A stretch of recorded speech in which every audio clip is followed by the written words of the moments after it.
What they're calling Act 4 of the Yellow Jackets protest in France and other parts of Europe is currently happening right now as I film this video, so by the time you watch this, some of the details may have changed. But I want to talk about the latest news, the riots that are sweeping through Paris and even spreading to Brussels. And I also want to address the issue of why. Because a few journalists are circulating this image that says the Yellow Jacket protesters want to leave the European Union. They want what's called a Frexit, or a France exit, to the European Union, among many other things. However, there is some contradictory reporting from other journalists saying that there's no real goal among the Yellow Jacket protesters. They kind of want different things. And I think it's fair to say, for one, I'm not down there. But it sounds like there are many different causes that are bringing people out onto the streets of Paris. But one of the main issues is calling for Emmanuel Macron, the president of France's resignation, as his approval rating drops to record lows at 18%. So today, let's take a look at exactly what's going on in Paris and ask the question, why are they protesting? But before we get started, I want to point out just below the video player is this join button. If you click this, you can become a channel member to help support my work. I'm currently working on building a mobile studio that will add a third channel where I will travel around the country and do on-the-ground conversations and field reporting on top of the videos I already do. So if you want to see more videos like this and videos like that, then please become a channel member today. First, from the Financial Times, French police turn out in force to quell protests. Authorities make mass arrests to prevent fourth week of unrest escalating into riots. They say nearly 1,000 arrests were made across the country, with the majority in Paris during the fourth straight weekend of protests by the Yellow Vests, a movement which began in response to fuel tax increases, but has quickly swollen into a campaign against Mr. Macron. More than 31,000 people came out to block roads throughout France, according to government figures, with more than 8,000 in Paris. On the first weekend of protest, more than 280,000 people had been on the streets. I want to stress that Act 1 had 280,000 people, and now it's almost 90% down with only 31,000 people. Still, it's a large group, there's a lot of rioting, there are fires, there's destruction, but it is a lot smaller, and the reason for that could just be fatigue. You know, most people don't expect to go out and protest for over a month, and only the most die-hard supporters are going out to actually continue the fight against their government. Emmanuel Macron's approval rating is down to 18%, according to YouGov data. This Twitter account, Europe Elects, tracks poll aggregation and election analysis and says President Macron approval rating is at 18%. Now, there have certainly been a ton of people claiming this is far right, it's anti-EU, it's pro-EU. Ryan Broderick of BuzzFeed tweeted, "The Yellow Jackets aren't leftists or far right. They aren't pro-EU or anti-EU or pro or anti-climate change. They're working class people who want Macron out." And I think that might be the only real way to describe the protests, because it's a large group of people and they don't really have a set list of demands. However, some journalists have been circulating an image that's been put out claiming that the Yellow Vests are making some very specific demands, some of which include leaving the European Union. The first post I saw was from a Paris correspondent for Euronews and NBC saying, the quote, official list of Yellow Vest demands was published on social media. It includes canceling the debt, Frexit, that means France leaving the European Union, leaving NATO, banning plastic bottles, and raising the minimum wage. Protesters say these will have an immediate impact in the people's lives. No kidding, #France. Now, I'm willing to give some trust to an NBC correspondent. However, I also saw the same thing reported by a man who claims to work for The Economist as a verified Twitter account, stating, a new, unofficial list of Yellow Vest demands. Cut taxes to 25% of GDP. That would be half of the current levels. Better public services, massive hiring of civil servants. Leave the European Union and NATO. Default on public debt, new constitution, and less immigration. The important thing to point out about that list of demands is that both journalists put it in quote as official or unofficial because there's no real official guiding force behind this protest. I think it's fair to say that in France, there's one real issue here. And Ryan Broderick of BuzzFeed probably hit the nail on the head with the hammer. Get Macron out. That's it. Macron has failed. His approval rating is trash. It continues to slide. No one is happy with him. Left, right. We have seen reports that the far left is out in the street. We have seen reports that the far right is out on the street. But most of the people protesting are working class people. And everyone seems to be united under the idea that Emmanuel Macron has failed France. There's now rumors among many people, even the left, saying they're paving a path towards Marine Le Pen's victory in 2022 during the next election. Now, that's a bit of speculation that I can't really get into, but certainly many people believe that with the failures of Macron, many people will either become disenfranchised and just not vote, or many people will actually start moving towards right-wing populism. And at least according to some data I reported on a few days ago, it looks like there is an uptick only a few points in favor of right-wing populism. But as much as I can say in France, it seems to be about Emmanuel Macron's resignation. We have this report from the Associated Press. Yellow vest protesters clash in Brussels.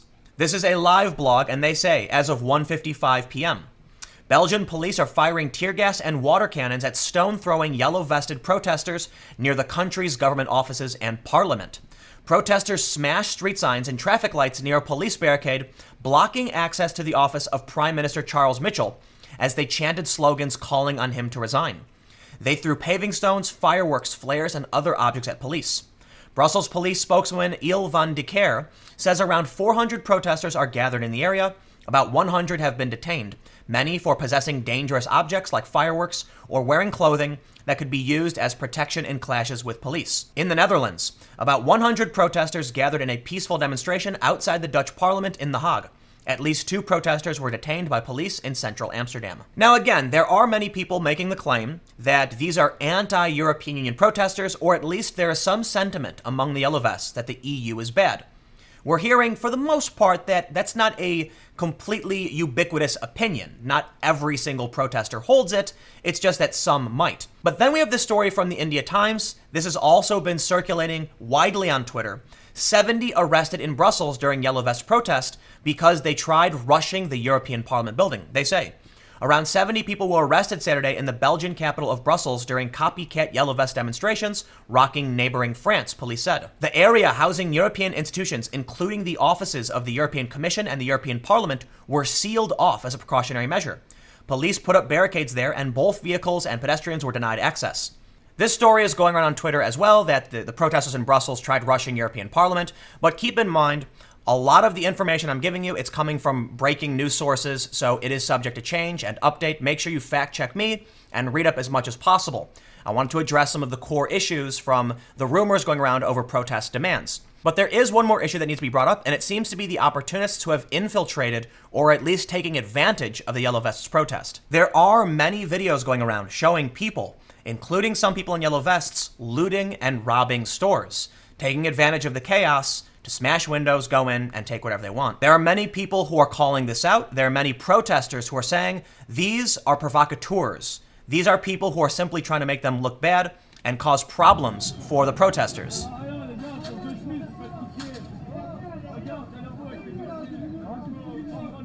It is absolutely imperative to point out that at almost every protest event, something like this happens. And typically we see people, depending on their political leaning, support or oppose the rioting. I have seen looting happen at many different riots and protest situations, and it is unfortunate because there are people who have something in mind that they want to protest. But there are individuals who know that in the crowd they have an opportunity to exploit the situation to steal. It happened in Ferguson, for instance. Many of the people who were looting these stores didn't care about the protest, it was just an opportunity. You will probably end up seeing people use these photos and videos to discredit the Yellow Vest protesters, and I do think that is certainly unfair. I said the same thing about Ferguson, yet people trying to defend the riots in Ferguson, for some reason, were trying to defend the looters there as well. In my opinion, looters should not be defended. There's absolutely no reason to shatter the window of a store and steal their products to get your message across. It sounds like these are just people who are either trying to make the protest look bad or, in all likelihood, just want to take free stuff. Now, earlier I cited Ryan Broderick, who said that the protesters, for the most part, just want Macron out, and they have various political opinions and ideologies. But I also want to point out kind of the weirdest take I have ever seen on the Yellow Vests protest. The point of this video is just to try and address the issues as to why people are protesting. I think it's fair to say, as Ryan Broderick said, they want Macron to resign. But BuzzFeed, Ryan Broderick himself, actually wrote this story claiming that it's actually Facebook that caused the protests to happen, and I don't think that's actually accurate. His story says, the Yellow Jackets riots in France are what happens when Facebook gets involved with local news. The Yellow Jackets movement is what happens when you point Facebook's traffic hose at France's small towns. The question now is, how do you turn it off? His story essentially concludes that because Facebook started to prioritize local stories and reporting, they started to see these anger groups bubbling up and getting more traction and being shared more and more because Facebook prioritized them. This allowed people to see the angry message and then form protests and, well, go out and protest. And it spread across France. What's really fascinating about this is I think the conclusion is a bit silly. Why are people protesting? Well, they're actually angry. And they wouldn't be angry unless there was something to be angry about. If the issue is that Facebook allows people to better share information, I wouldn't say it's Facebook's fault.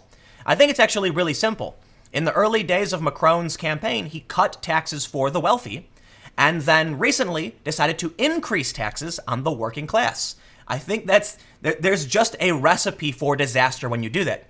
As much as Trump has implemented corporate tax cuts, he did try and play up cutting taxes for the middle class, because I think it's obvious to anybody. If you cut taxes on the rich and raise taxes on the middle class and the poor, you're going to end up with protests or even riots. So I don't think it's fair to say Facebook caused this.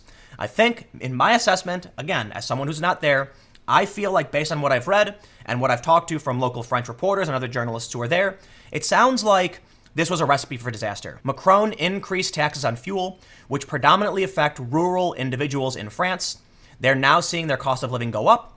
And at the same time, they know Macron is an investment banker and he cut taxes on the wealthy. And it seems like there's a huge slap in the face to poor and working class French people.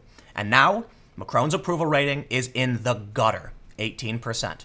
So again, this is all breaking information. It's part of my assessment. I could be wrong. I'm not on the ground. I just wanted to kind of break down some of the stories that are coming around and talk about some of the tweets that I've seen. Whether or not they are true is... Look, there's going to be a lot of people who are on the ground in France who agree and disagree, but I think it's fair to say Macron's resignation is the core issue at this point. Comment below, let me know what you think. We'll keep the conversation going. You can follow me on Twitter at Timcast. Stay tuned, new videos every day at 4 p.m., and I'll have more videos up on my second channel, youtube.com/TimCastNews, starting at 6 p.m. Thanks for hanging out, and I'll see you all next time.